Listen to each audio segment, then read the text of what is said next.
Abokina, idan kana amfani da password mai rauni, ka canza shi yau din nan. Cyber criminals ba sa barin wanda ya sakaci. Assalamu alaikum. A yau zan nuna mana yadda zaka gano password ɗinka yana da rauni da kuma yadda zaka ƙirƙiri mai ƙarfi da aminci. Kalmomi guda 5 da zaka gane cewa password ɗinka daga sanya yana da rauni. Na ɗaya shine sanya password gajere, wato short password. Idan password ɗin da ka sanya yayi ƙasa da harfofi guda 8, to wannan password ɗin yana da rauni. Na biyu shine sanya sunanka ko birthday ɗinka a matsayin password. Wannan kuskure ne. Misali, idan sunanka Ɗanlami, sai ka ringa sa Ɗanlami a matsayin password naka. Wannan kaga kuskure ne. Kaga duk wanda ya san sunanka ya san shine password naka. Ko kuma haɗa sunanka da birthday ɗinka. Misali, idan sunanka Ɗanlami kuma an haife ka a 2003, sai ka ringa sa Ɗanlami 2003. Kaga duk wanda ya san sunanka ya san shekarunka ya san password naka. Saboda haka, idan ka san wannan shine al'adanka, ka canza domin password ɗinka yana da rauni. Na uku shine sanya password mai sauƙi sosai.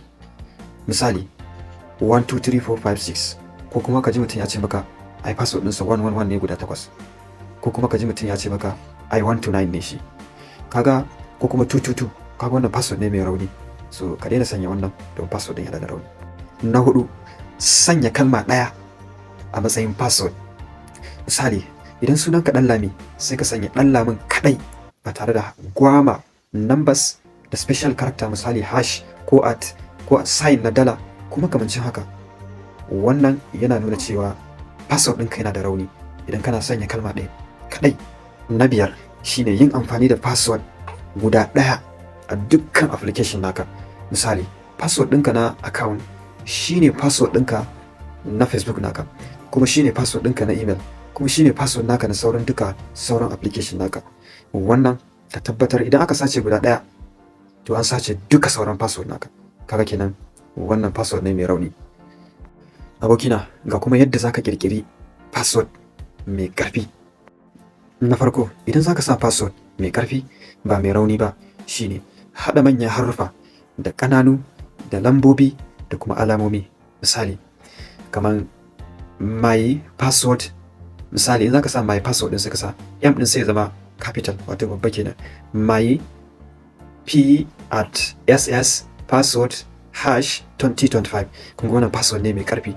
Na bada misali ne wannan.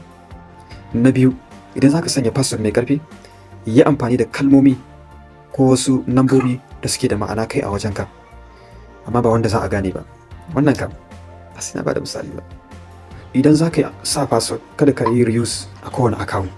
Yi amfani da password manager idan kana da saurin mantuwa. Na yi bayani a baya me password manager. Yanzu ma in kana so, ka yi comment a ƙasan wannan bidiyo. Na ƙarshe shine a share wannan bidiyon, ka yi liking, ka yi comment da abin da baka gane ba. Assalamu alaikum, sai mun haɗa bidiyo na gaba.